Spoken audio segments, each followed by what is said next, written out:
최병학 교수님, 네, 이제 다시 시작할 시간이 된 것 같습니다.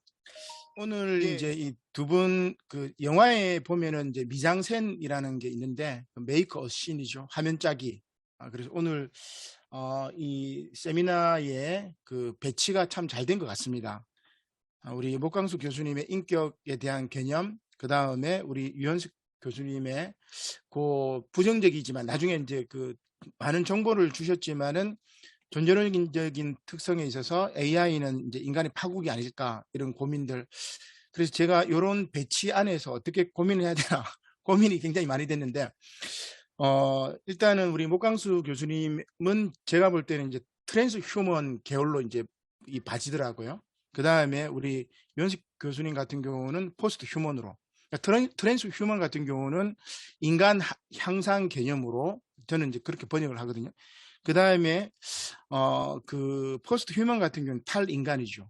그래서 우리가 이제 논의됐던 얘기들이 새로운 윤리가 이제 요구되고 자의식이 강한 인공지능이 나타나게 되면 결국은 지구 빼기 인간에서 지구 더하기 인간이 지구에 도움이 되느냐, 지구 빼기 인간이 도움이 되느냐 봤을 때 코로나 상황을 통해서 우리가 알 수 있듯이 지구 빼기 인간이 지구에 도움이 되기 때문에 인간종 말종이 바로 이제 포스트 휴먼의 이제 결국이라는 생각이 듭니다. 이런 이제 긴장선 속에서 이제 저는 뭐 제가 이제 예술을 이야기해야 되기 때문에 저는 그냥 예술 작품들 이렇게 감상하면서 또 중점적인 논의들은 두 분이 이제 판을 깔아놓으셨으니까 그렇게 좀 이야기를 했으면 좋겠습니다. 먼저 제 논문을 이렇게 보셔가지고 또 미리 이제 이메일로 다 주셨기 때문에 아마 보신 분들이 있으셔가지고 일단은 큰 틀만 이야기하고 작품들을 조금 이렇게 보도록 하겠습니다. 그 캐서린 헤일즈의 이제 우리는 언제나 이미 포스트 휴먼이었다, 뭐 요 주제를 저는 이제 도입을 하고, 그리고 예술에 대한 개념 이해, 그 다음에 포스트 휴먼에 대한 이해는 이제 미리 다 했기 때문에 좀 생략하도록 하겠습니다. 그리고 제가 이제 이야기할 부분들이 3번 포스트 휴먼 시대의 예술인데 논문에서는 제가 세 가지를 이야기했습니다. 공간에서 시간의 예술로 바뀔 것이고, 그리고 초현실주의와 딥 드림, 여기에 지금 이제 실제로 이제 인공지능이 그리고 있는 작품들이 있는데 그걸 좀 살펴볼 것이고, 그 다음에 아까도 우리 그 유현석 교수님이 이제 신경과학 이야기를 했었는데, 신경과학과 인공지능, 우리 인간의 지능하고 인간의 뇌하고 인공지능하고 연결이 이제 그 본받는 거죠. 그런 측면에서 새 개념 예술이라는 말을 저도 또 이렇게 지어봤습니다. 아까 이제 또 그 인간 척도주의 말씀하셨는데, 저는 개념 예술은 미리 있고 먼저 있고 새 개념 예술이라는 이제 말을 넣었었는데, 아까 우리 이제 발표하실 때 보니까 그 너무너무 이제 저는 흥미로웠는데 그 커즈 와일이 원자에서 이야기로 이제 바뀌어야 된다는 이야기, 그 다음에 경계 없는 흐름이라든지 개념적인 것의 무경계성, 무한성, 이것들이 다 개념 예술에 들어가거든요. 그래서 신경과학과 인공지능이 결합해가지고 새로운 새 개념 예술을 만들면은 기존의 휴먼이 만들었던 예술과는 전혀 다르지 않을까, 그런 생각을 해보게 됩니다. 결론은 뭐 저는 이제 좀 이렇게 상식적으로 냈습니다. 예술은 기술의 힘으로, 또 기술은 예술의 창조성으로 서로 소통해야 된다, 뭐 이 정도로 이렇게 결론을 내려고 합니다. 본 발표는 그 알파고 충격 이후에 등장할 미래사회인 포스트 휴먼 시대의 예술의 가능성을 살펴보려는 것입니다. 인간의 형상이 기술적으로 이제 탈생물학 시대죠. 그래서 지금 바이오 아이, 지금 우리 화면으로 보이지만 이 생물학적 주체가 사이버 아이로 바뀌었고, 저는 이제 최근에는 이제 그 메타버스 쪽으로 이제 관심을 가지고 연구를 하고 있는데, 이제 사이버 주체성으로 이제 바뀌죠. 그 공각기동대도 말씀하셨는데 네트워크 상의 존재로 이제 바뀌게 되니까 이때 인간의 예술, 휴먼 시대 예술과 포스트 휴먼 시대 예술은 어떤 차이가 있을까, 이런 것들을 고민해 보려고 합니다. 그래서 뭐 안에 내용들을 다 이야기하자면 이거지요. 신체의 변형, 이게 이제 유전공학을 통해서 신체 변형 예술이 있습니다. 그 다음에 이제 기계와 융합하는 거죠. 이게 이제 트랜스 휴먼이라고도 볼 수 있겠죠. 그 다음 바이오 아트, 그 다음에 AI 예술들이 있는데 딥 드림이라든지 넥스트 렘브란트, 이제 그런 그 저기 전시회가 있었습니다. 그 다음에 AI와 신경과학이 이제 만들어내는 신개념 예술, 그리고 공간에서 시간 예술로 이런 것들을 이제 작품을 전시회를 살펴보면서 이야기를 하려고 합니다. 실제로 이제 포스트 휴먼 시대 예술은 인공지능이라는 기술을 말하지 않고는 소술될 수가 없죠. 그래서 실제로 이제 인공지능은 다층 포셋 토론이라든지 뭐 인공유론을 이야기합니다. 혹은 오차역전 파법이라든지 이런 것들을 통해 가지고 발전하죠. 그래서 인간의 신경망 구조가 이렇게 되어 있는데 인공유론 같은 경우도 입력층이 있고 그 다음에 은닉층, 그 다음에 출력층이 있는데 아까 은닉층 이야기할 때 우리 유현석 교수님이 뭐라고 얘기했냐면 블랙박스로서 데이터 처리 과정을 알 수가 없다. 요 얘기가 그거 같아요. 은닉층. 근데 이 은닉층이 만약 63빌딩처럼 아주 높으면 입력해서 출력이 아주 세밀하죠. 우리 인간이 파악하는 것보다 더 엄청난 것들을 인공지능들은 만들 수가 있습니다. 그리고 여기 은닉층에 약간의 오차만 줘버리면은 전혀 새로 다른 그림들이 이제 등장하게 되죠. 그래서 AI 예술이 아주 이제 초현실주의하고 저는 연결될 수 있다는 생각을 했었고, 뭐 그런 내용들입니다. 그림은 요게 바로 이제 그런 것들. 빅데이터를 입력해서 스스로 학습하는 딥러닝 이제 이런 것들이 이제 인공지능에 대한 이야기고, 아까 공각기능도 이제 얘기를 하셨는데, 슈퍼컴퓨터상의 인공두뇌와 인간두뇌를 연결하면은 바로 이제 요 얘기였죠. 구산하기 소령하고 인형사는 네트워크상에 존재하는 바이러스인데 그 바이러스가 네트워크상에 존재하는 정보가 신체성을 잇기 위해서 나중에 그 영화의 말미에 보면 구산하기하고 결합합니다. 그래서 이제 소녀로 이제 바뀌게 되는데 네트워크는 신체성을 찾으려고 하고 그 다음에 여기 트랜센던스 같은 경우는 주인공이 죽고 자신의 지식을 이 네트워크 상으로 집어넣습니다. 그렇게 이제 부활하기도 하는데 또 이제 이런 개념들이 생기고 여기에서 이제 포스트 휴먼이라는 것이 도대체 뭔가 우리가 이제 고민을 해야 되겠죠. 일단은 이제 예술에 대한 이해인데 저는 예술의 어원을 통해 가지고 이제 기술로 연결을 시켜봤습니다.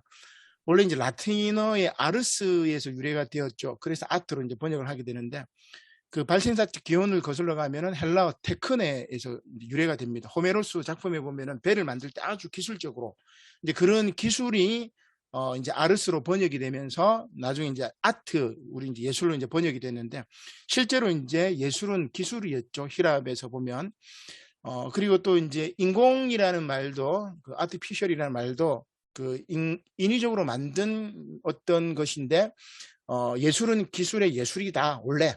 그래서 인공지능 이것도 예술하고 나누어질 수 없다. 뭐 이런 얘기입니다. 그래서 예술은 기계 혹은 컴퓨터가 만드는 것이 포스트 휴먼 시대의 예술이 아닐까 이런 이야기를 하고 싶습니다. 근데 예술에 의해서 우리가 또 하나 빠뜨릴 수 없는 게 뭐냐면은 바로 뮤직회죠. 뮤직회. 그래서 아르스라는 기술적인 측면의 예술이 있지만 뮤직회로서의 예술이 있습니다. 요거는 이제 뮤즈 여신의 영감을 받아서 이루어지는 활동인데 잘 아시겠지만은 이제 그 티타노 마케이아에서 제우스가 타이탄들을 다 무찌른 다음에 그 무네모 시네라고 기억의 여신하고 결합해서 9딸을 낳습니다. 비극이나 뭐 서정시, 서사시 요러면은 예술에 있어서 기술성도 있지만 또 하나는 음악성. 그런 니체는 그것을 이제 아폴론적인 예술, 디오니소스적인 예술 뭐 이렇게 이야기를 하는데 저는 포스트 휴먼 시대 예술의 지평은 이 아르스와 뮤지컬을 결합해야 되지 않을까 이런 생각을 해보게 됩니다. 그래서 기술적인 측면으로 예술이 아니라 뮤지컬적인 것들은 어떻게 가능하느냐 아까 말한 것처럼 은닉층의 오차를 줘버리는 거죠. 이 알고리즘에 이제 오차를 집어넣어 버리면은 전혀 다른 이제 결과물이 나오니까 이게 어떻게 보면 이제 뮤지컬이라고 이야기할 수 있습니다. 인간으로 얘기하면 영감이라든지 뭐 그렇게 얘기할 수 있겠죠. 근데 포스트 휴먼 시대의 뭐 조망들은 두 분이 이제 다 하셨기 때문에 결국은 이제 우리가 이제 달에 착륙했는데 새롭게 이제 새로운 공간을 새로운 시대를 맞이하게 됐는데 그 시대에서 어떻게 이제 우리가 이제 고민을 해야 되느냐 이거죠. 그래서 뭐 그 도나 헤러웨이 같은 경우는 이제 키메라들을 이야기하고 안드로이드, 사이보그 뭐 이런 잡종 뭐 이런 것들을 이야기를 합니다. 긍정적인 전망들은 그 인간의 변화되는 본질에 이제 마주칠 것인데 뭐 여러 다 아시는 이야기겠지만은 이러한 것들 뭐 만물 인터넷이라든지 사물 인터넷이라든지 전 지구적인 규모로 인간의 신체 경계가 확정이 될 것 같아요.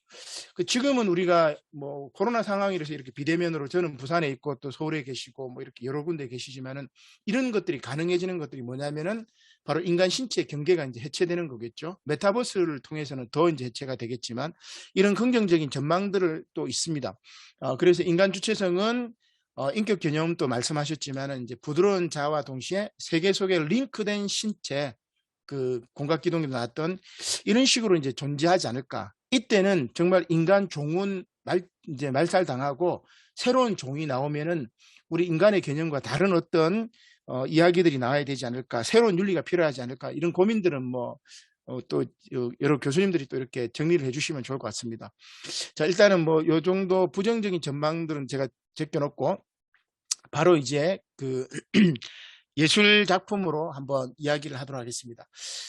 일단은 포스트 휴먼 시대 예술은 첫 번째는 공간에서 시간의 예술로 이렇게 바뀐다고 볼 수가 있습니다. 현대 예술이 이제 공간을 차지하는 예술이 이미 있었지만은 이제 그 예술의 내용이 시간의 추이에 따라 전개되는 시간 예술로 이렇게 발전할 겁니다.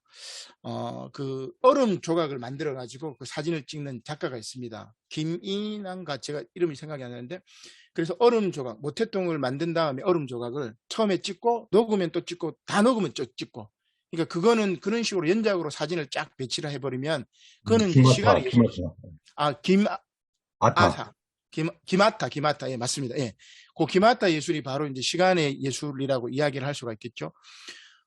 공간의 예술에서 시간의 예술로 이제 발전해지게 되는데,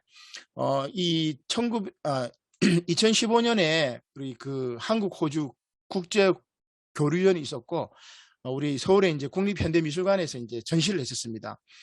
뉴 로맨스인데, 원래 이 뉴로맨서죠. 그러니까 뉴로맨스입니다. 그러니까 새로운 어떤 이제 그 신경 조작을 통해 가지고 뭐 그런 것들을 실험하는 이제 신경 체제를 이제 조작하는 사람인데, 요 말을 이제 바꿔버린 거겠죠. 그래서 뉴 로맨서라는 말로 바꿔가지고 기계미학의 낭만성, 신경과학의 낭만성을 전시했던 그 전시회입니다. 거기에 보면 뭐가 있냐면은 이런 것들입니다. 이런 것들, 그 유전공학으로 이제 만들었던 거, 그 다음에 나중에 이제 살펴보겠지만 스텔락의 작품들이 막 전시가 됩니다. 여기 보면은 이제 어떤 내용들이 있냐면 이런 것들이죠. 유전공학과 바이오 아트인데, 이런 우리가 전혀 생각하지 못했던 이런 이제 동물들을 이제 만들어 가지고 전시를 합니다. 이게 이제 어떻게 이제 포스트 휴먼이라고도 볼 수가 있겠죠. 유전자 변형 생물들을 이제 예술로 만드는 겁니다. 이런 작품들이 전시가 됐었어요.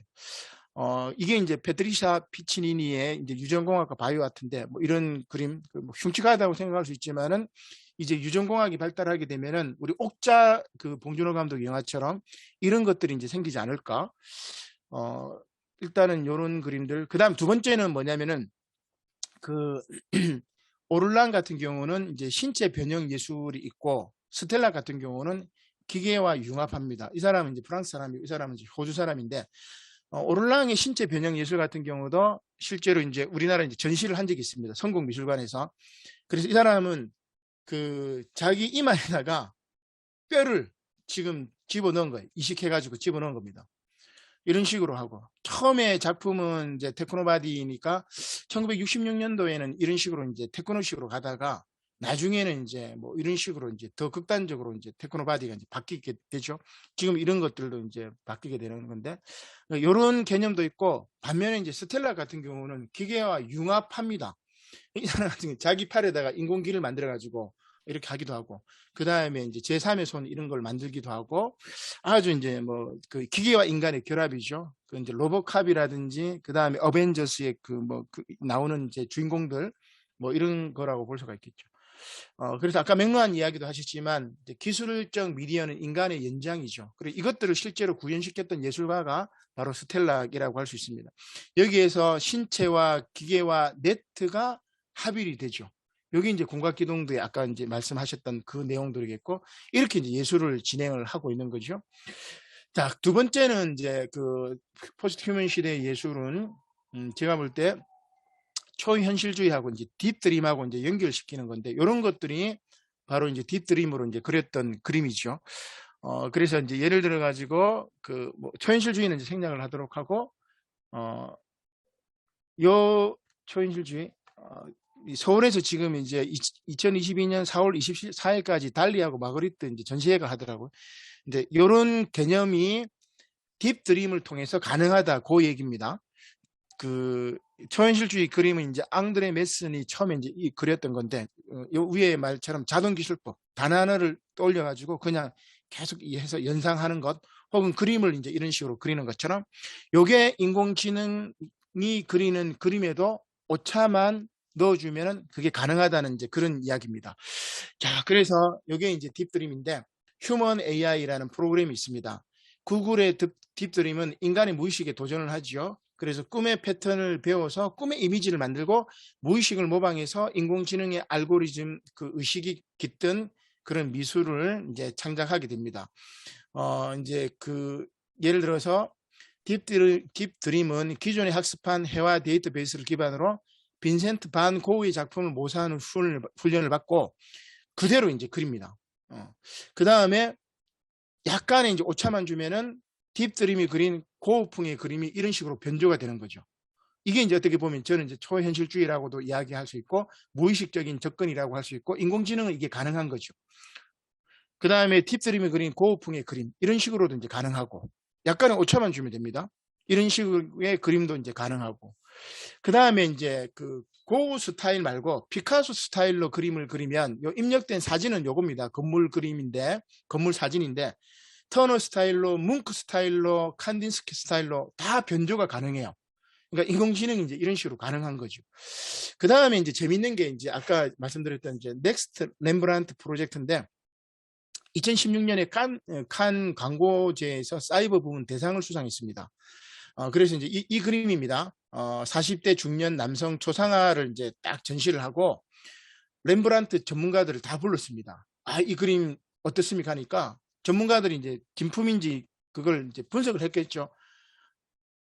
거의 열이면 열 다 이거는 렘브란트 작품입니다. 진품입니다. 그렇게 새로운 렘브란트 작품이 발견되었다고 막 환호를 했죠. 그때 이제 그 MS사의 공학자들이 딱 등장해가지고 이거는 인공지능이 3D로 그린 그림입니다. 얘기를 하니까 안 믿어요. 이거는 스타일도 그렇고 색감도 그렇고 똑같다. 재질도 그렇고 렘브란트가 그린 거 맞아. 증거를 보여달라고. 그러니까 이 공학자들이 뭐 했냐면은 요 그림 그리는 그 작업을 촬영한 것을 보여주니까 그제서야 믿었습니다. 자, 그러면 무슨 얘기냐면 렘브란트의 특징과 스타일을 학습한 인공지능이기 때문에 작품을 분석하면 분석할수록 더 정말 렘브란트, 오히려 렘브란트보다 더 렘브란트 같죠. 인간은 오류를 범할 수 있지만 AI는 오류를 범하지 않기 때문에. 그래서 이제 예술은 우리 인간이 그리는 게 아니고 이제 이제 인공지능이 그리는 거겠죠. 요게 이제 하여튼 넥스트 렘브란트 프로젝트라고 아주 이제 센세이션을 일으켰던 이제 포스트 휴먼 시대 예술의 한 작품입니다. 뭐 딥드림 이제 그렇고 세 번째는 이제 개념 예술인데 개념 예술은 뭐 여러분 잘 아시는 것처럼 실제로 이제 옆에 오른쪽에 보면은 이제 개념을 썼습니다. 이렇게 그려라. 그래서 그리는 게 요 옆에 있는 이 그림이에요. 그러면 나중에 이 인간이 개념만을 가지고 예술을 하면 해결은 이제 이런 개념 예술로 넘어가게 되면 조각이라든지 건축이라든지 이런 예술의 이제 물성들이 사라져 버리기 때문에 예술의 종말 뭐 이런 얘기를 한 것 같은데, 그러니까 이런 개념은 AI도 갖고 있지 않을까. 그래서 새 개념 예술을 통해서 우리 인간이 가지고 있는 개념과 전혀 다른 그런 어떤 예술성이 가능하지 않을까. 뭐 저는 이제 그런 상상력을 조금 이제 발휘했던 것 같습니다. 그래서 딥드림은 인간이 예술적인 의도를 가지고 설계된 인공지능인데 예술가적인 의도가 내재하죠. 그러나 아까 우리도 이제 말씀하셨던 것처럼 그 자의식이 생기면 싱귤러리티, 특이점을 통해 가지고 강한 인공지능이 등장하게 되면은 그때는 예술가적인 의도가 아니라 인공지능 자체가 새로 문학 작품을 그리거나 렘브란트 작품도 아까 그 인공지능이 렘브란트의 그 화풍을 학습한 다음에 자기가 그렇게 그린 겁니다. 그러니까 그런 시대가 오지 않을까. 그것을 저는 이제 신개념 예술이 아닐까. 뭐 이렇게 이제 이야기를 해볼 수가 있을 것 같습니다. 뭐 개념 예술은 뭐 다 아시는 거기 때문에 그래서 형과 색이라는 회화의 본질적인 요소는 없지만 바로 어떠한 작가의 창조적인 개념만을 통해서 뭔가 예술 작품을 할 수 있는데 AI도 이것들이 가능하고 그렇게 이제 새로운 것들을 만들 수 있다. 그래서 이제 솔 루이시라는 개념 예술가가 이런 이야기를 했었는데, 아까 이제 우리 유현숙 교수님 하셨던 말씀이 저는 뭐 굉장히 이제 많이 와닿습니다. 모든 것들이 이제 정보 패턴이고 의미화가 되고 경계 없는 흐름이 되고 개념적인 것에 무경계성이 되고 원자는 더 이상 필요 없고 이제 이야기. 그래서 그 유발 하라리 같은 경우는 호모 데우스를 넘어서 데이터만 있는 세계를 이야기하죠. 그러니까 물질성을 떠나버리고 데이터만 존재하는 것들 이야기하는데 개념이 이제 그 역할을 하게 되는 거죠. 그래서 개념은 예술을 이제 죄송합니다. 개념은 예술을 만드는 이제 기계라고 이야기를 합니다. 생각 또는 개념은 작품에 있어서 가장 중요한 요소. 그러면 이 생각 AI가 자의식을 갖느냐 마느냐. 아직은 우리가 이제 트랜스휴머니지만 싱귤레리티 그 한계점이 오면은 좀 바뀌지 않을까. 뭐 그런 예술은 어떨까 이제 그런 고민들을 던졌습니다. 뭐 시간이 이제 또 많이 지났기 때문에 뭐 신경과학하고 연결했던 것들은 뭐 바로 그런 측면입니다.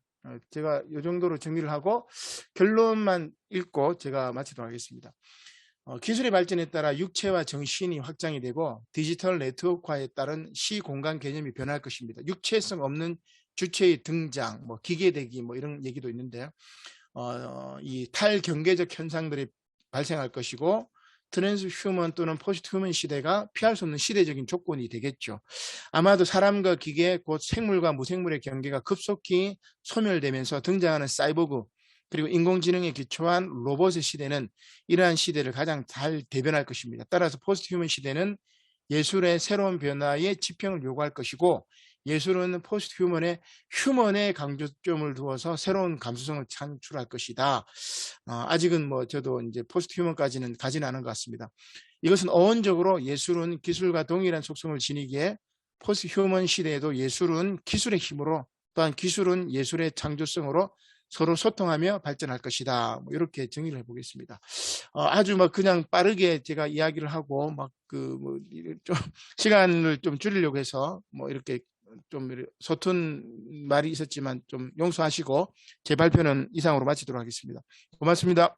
예, 감사합니다. 예, 아주 좀 흥미있는 또 좀 대단히 창조적인 그런 논문을 발표하신 것 같습니다.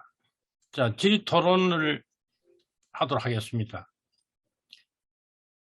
우리 정복철 선생님 오래간만에 나오신 것 같은데 한번 질문하시죠.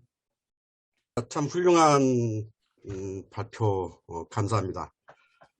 제가 보기에 근데 이 포스트 휴먼 시대라든지 여러 가지 어떤 이 기술의 급격한 변화에 따른 이 평가들은 참 의미가 있는데요. 다만 도대체 이거를 주도하는 자가 도대체 누구인가? 예를 들어서 컴퓨터 스스로 진화해서 스스로 발전하는 그런 경향은 어떤 기술의 경로로 봤을 때는 그렇게 평가할 수 있겠지만 뭔가 이 시대적 조류를 이끄는 자, 예를 들어서 옛날 같으면 노예 시대는 노예는 주인의 종복으로서 주인의 의지를 반영하는 그런 속성들이 어떤 지배했던 시대라고 한다면 그 노예 소유주의 의도가 관철되는 세상이었다고 한다면 도대체 이 시대는 누가 이렇게 이끌어 가고 있는가? 그 의지는 도대체 어디서 나오는 것인가? 이러한 분석 또한 한번 접근해 볼 필요가 있지 않나 이런 생각을 해보는데요. 발표자님들께서는 어떻게 생각하고 계시는지. 정말 좋은 그 말씀입니다. 로봇을 만들었을 때 가장 많이 팔리고 또 가장 인기 있는 로봇이 뭐냐면 섹스 로봇. 그러면 인간의 욕망이 이제 투영이 된 거겠죠. 어떻게 보면 자본이라든지 그 다음에 인간의 교만이라든지 인간의 욕망 이런 것들이 지금 이 인공지능 뒤에 있지 않느냐는 생각도 저는 이제 해보게 됩니다. 그래서 더러운 인간의 본성들이 투영이 되지 않았느냐. 이제 거기에 이제 앞서 우리 목광수 교수님 말씀하셨던 것처럼 인격성을 부여하고 그 다음에 윤리적인 것들 이런 것들을 우리가 제어를 해야 되지 않을까라는 생각을 많이 좀 해보면 철학에서 우리가 이런 것들을 해야 되지 않을까 싶습니다. 네, 감사합니다. 네. 저도 저기 질문을 하고 싶은데요. 예, 예. 예, 저기 그 포스트 휴먼 시대 예술은 기술하고 예술과의 경계가 무너지는 거지 않습니까? 근데 이제 그거를 선생님은 이거를 새로운 가능성으로 봤는데, 예를 들면요, 개념 예술이라는 거는 일상적인 것과 예술적인 것과의 경계가 무너지는 거고 결국 개념이다라는 게 이제 해결이고, 그게 첫 번째 예술의 종말이라면, 지금의 예술의 종말은 뭐냐면 개념의 수학화라고 생각이 들어요. 이전에는 어디까지 수학화가 가능한가? 결국 패턴이라는 것은 상관성이거든요. 커즈와일드 이야기도 결국은 수학적 패턴이에요. 시도 할 수 있고, 이렇게 되면 과연 과학이 기술이 되고 예술이 되고, 그러면 인문학과 문학, 예술이 전부 과학에 포용되는 거 아니겠어요? 이건 결국은 예술의 종말 아닌가요? 어떻게 생각하시는지요? 그 최근에 영화 이상한 나라에서 온 수학자인가? 예, 그 예. 영화에 보면은 3.14 그 파이를 가지고 음악을 연주한 게 있었거든요. 그래서 지금 이게 피타고라스입니까? 만물은 수로 구성되어 있다고. 그러니까 방금 우리 김규용 교수님 말씀하신 것처럼 이런 개념도 수학화가 될 거고 패턴화가 될 거고, 그다음에 결국은 모든 것들이 숫자가 되지 않을까. 그 숫자는 다시 말하면 음악이 되는 거고 기술이 되는 거고 과학이 되는 거고 예술이 되는 거고, 이렇게 상호 이렇게 묶이지 않을까라는 생각을 해봅니다. 그러면 예술이 없어지는 거 아닌가요? 근데 3.14 그 파이 노래 들으면, 연주하는 거 들으면은 정말 예술적이거든요. 수학이 예술적이고 예술이 수학적이고. 근데 거기에 아까 제가 말씀드린 뭐냐가 것처럼 문제인데요. 예술이 뭐냐가. 예. 우리가 인간이 예술에 대해서 굉장히 환호하거나 좋아하는 건 두 가지라고 생각해요. 하나는 뭐냐면 감성의 문제고요. 그러니까 우리가 소비하는 예술이 있고요. 그 다음에 창작의 문제라고 생각을 해요. 인간의 가장 높은 수준의 창조성. 근데 후자가 무너지는 거거든요. 후자가 무너졌을 때 과연 예술이라는 가치가 뭘까? 결국은 우리가 아까 저기 그 맥루한 얘기처럼요. 주인과 노예 변증법이 일어난 거죠. 그랬을 때 그걸 예술이라고 할 수 있을까? 저는 아니라고 생각해요, 그거는. 그러니까 예술 개념이 달라지든지. 예, 그게 제가 추가 말씀드리면, 예술의 개념이 달라지는 것이 아니라 지금 그 포스트 예술의 특징인 걸 저는 어떻게 이해하냐면요. 우리가 예술 개념을 지금까지 잘못 이해했다는 겁니다. 예술 개념을. 그게 무슨 감성이니 미감이니 어떻게 창의성이니, 그런 것들이 사실은 배후를 들여다보면 전부 다 이게 수와 패턴의 연결고리 안에서 발생하는 문제인 건데, 그 예술의 특성을 지금까지 잘못 이해해왔다는 겁니다. 그래서 이 포스트 예술의 특징은 뭐냐면, 그 예술의 본령을, 예술의 본색을 제대로 보여주겠다는 거죠, 이게. 예술의 언어는 개념의 언어와 다르다라고 하는 것이 지금까지 주장이었다면, 더 이상 그 예술의 언어와 개념의 언어는 서로 다른 문법을 가지고 있는 것이 아니라는 겁니다.